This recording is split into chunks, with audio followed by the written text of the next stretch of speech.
My first interaction with Jamie actually came a long time into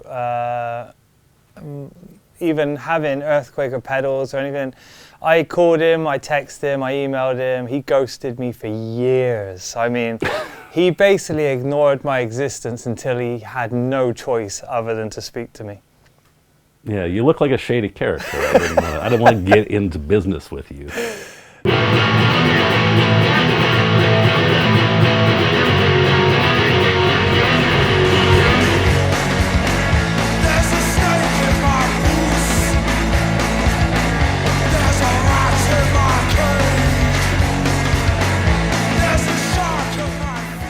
I think our first interaction properly, was it at a show? Yeah, it was, I think, at the Agora in Cleveland. I think that's the first time that we met. Yeah, I think so. And other than that, I think we spoke a couple of times on an email, but pretty like very ordinary stuff, I think. Just yeah. What do you need? What can I get? And then when we actually met, it was like, oh, shit! And this is actually this is a friendship. We actually have a lot in common, a lot to talk about. I think we nerded out about your pedal board for like 30 minutes while people around us were like, "Are they gonna get the fuck out of the way?" Yeah, I think so. Yeah. Continue to do our jobs. Yeah, that's pretty much it. The importance of Grey Channel. I mean, Grey Channel was like my my tone for like everything. For years, I always used to try and do tone stacking, where I use a little bit of drive from this and this and this and this, and then next thing you know, I've got this like hairdryer happening. I think actually once Bone was like, "Why the fuck does your amp sound like a Hoover?" Yeah, but I went a bit too far with that. But Grey Channel was the thing that like pulled everything in and consolidated my tone, shall we say. So I have an always on pedal, which is the EP booster. So it's just giving me an extra little clean bit of push into the pedal board. And then it often then goes into the tone job, and then at the time the Grey Channel as well. So it'd always been like the tone job for like stabby bits and like bits in Mother where I'm doing the stabs, or Mr. Motivator was like tone job and organizer where it's the organ stabs. And then when it got to the chorus, it would always be like add the Grey Channel. But obviously, like I being a bit heavy-footed on my pedals, always used to kick that switch and turn my, this one here, always turn it into a silicone or a germanium fuzz, and then I'd just vanish out of the chorus. Gone. So that's when we spoke to each other about maybe recreating just a green channel for me. Yeah, that's kind of my memory of it too. I think that you had reached out to Anna, who was doing our artist rep stuff at the time, about getting that Grey Channel. Yeah. I like procrastinated forever until like the morning of that show, and I was like, you know what? That's what I'm gonna do today. I'm gonna build that pedal, and then I brought it to that show. That was right, and it did. You actually said to me when you delivered it, you were like, "This is by no means a very well-made pedal. I pretty much put it together 20 minutes ago. It's probably going to break." And actually, I think it lasted almost a year, that pedal. I've actually got it here. Do you want to see it? Good God. So I've got all of them. Look at this. We got the lot. Shit. This is everything. So that's everything. First of all, obviously, the Grey Channel. So this was where all the discussion started, me only ever using the green side on neutral and hating the fact it had a switch because I kept hitting the switch and then my tone would just disappear because it would either go into a silicone or a germanium, and it would be at the most inconvenient time for me. But it's not. It's a user error for sure. Me just stamping on the pedal whilst running around the stage. So when I said that to Jamie, he turned up with this. We didn't have the little Gary sticker on it at the time. We did that just so we knew. But yeah, name. This was the first one. You basically just grabbed the inside of it and stuck it in here. If I remember correctly, the PCB was just kind of taped down into the enclosure. I've never opened it. I hope it works. And then I watched you guys play and was like, ugh. Man, I really hope it works now. Well, that was the first time I saw you live, and it like melted my brain. I couldn't believe it.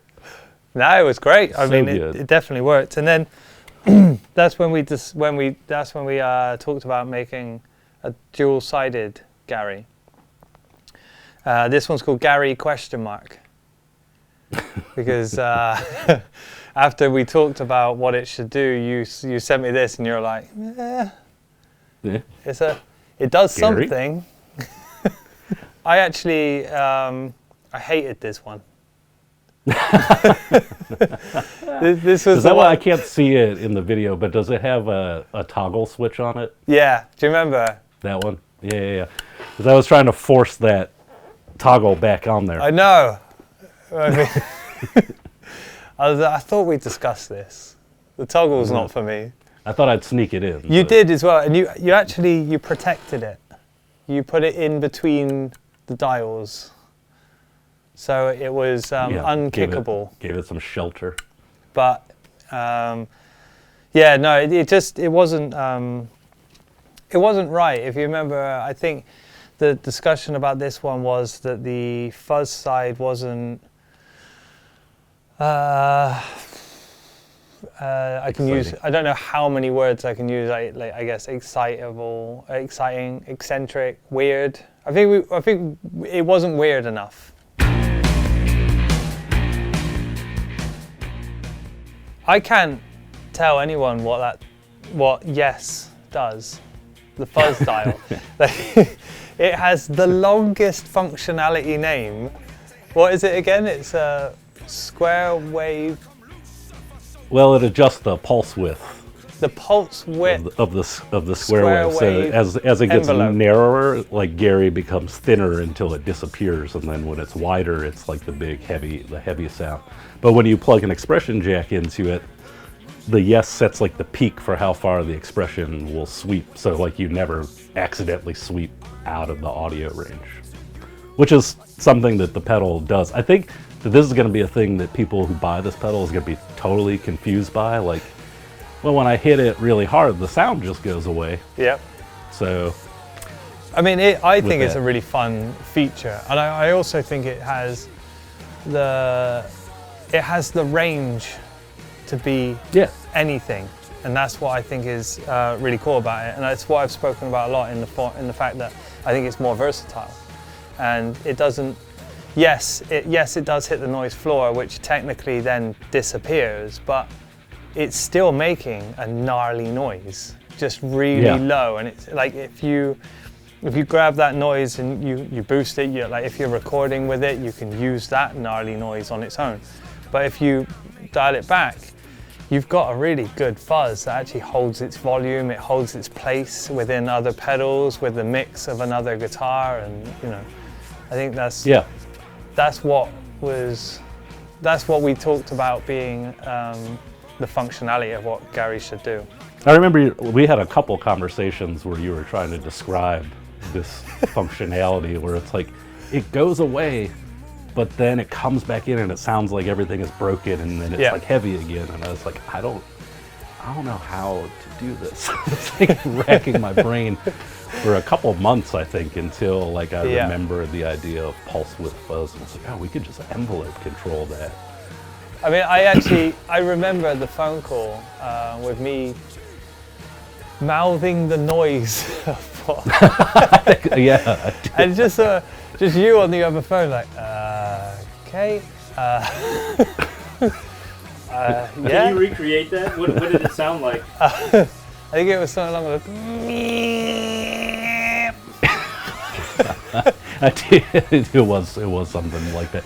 I remember just pacing in the parking lot, like smoking. Yeah, like, yeah. I could hear you puffing away in the background, pausing and being like, "What is he talking about?" Like, well, yeah, like we've literally recreated the sound of a broken pedal, but at the same time, I can, pull it back and actually function. This fuzz is now not even fully open. I mean, I can pull it all the way open.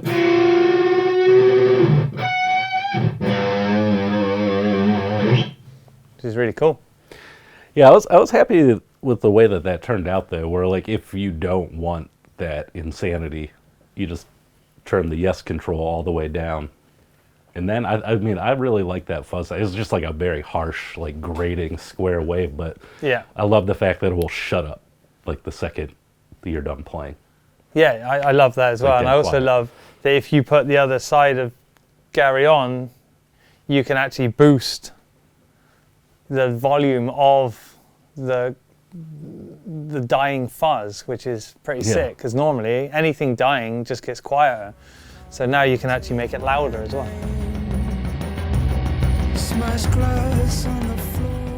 The thing that like totally sold me on this pedal, and I feel like you said it with some drama that I cannot recreate, but like I gave you the thing and we talked about potentially making an Earthquaker pedal, and you were like, I've got a perfect name for it, and I was like, I can't wait to hear this. And you were like, Gary. In my head, I was immediately, I'm sold. I don't give a shit what else this pedal does. I'm sold. It's done. It's a great idea. Yeah, I've been asked many times why.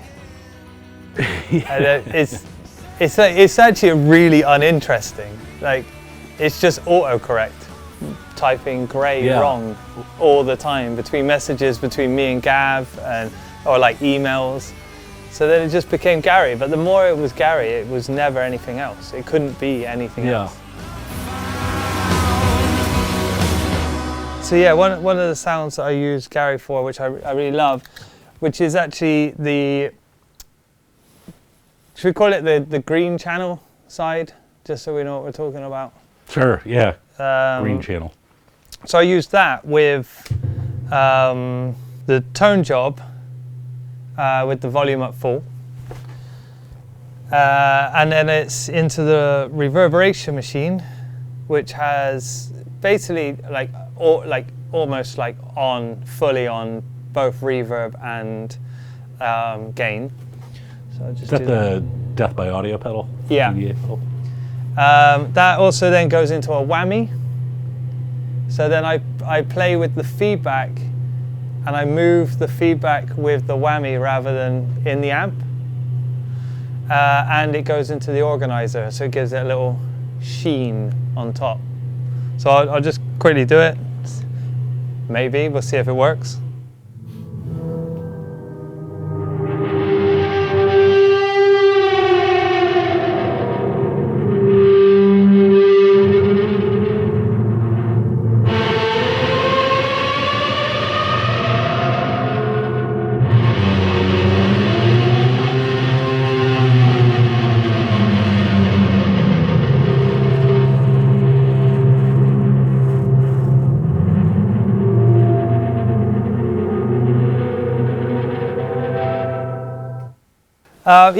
It's just a fun one. I find that it's just a fun way to use feedback, which means you don't have to be in the amp to get the waves. It's kind of whale-like feedback. I love it. It's really gainy. It's really awesome. It's heavy. When it hits the lows, it sounds like, it's really like, it's just really heavy. But when it goes up high, it can be like ethereal. It can be really calm, and then it can just be absolutely gnarly. So.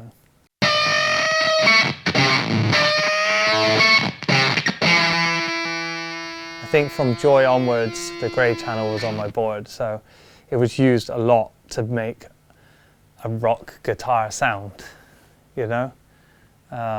which could be. There we go. It could be anything from perm.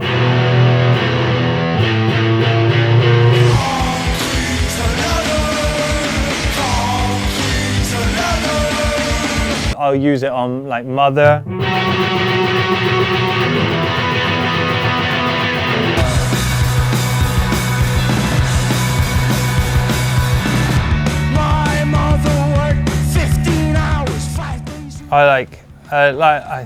I can't explain like what it means to me to do this. Like, you know, like I think when you're younger and you start playing guitar or doing it, like, or then you get in a band, like you have these like dreams of things, but there's certain things that are just so unattainable and like so unlikely you just don't even think about it.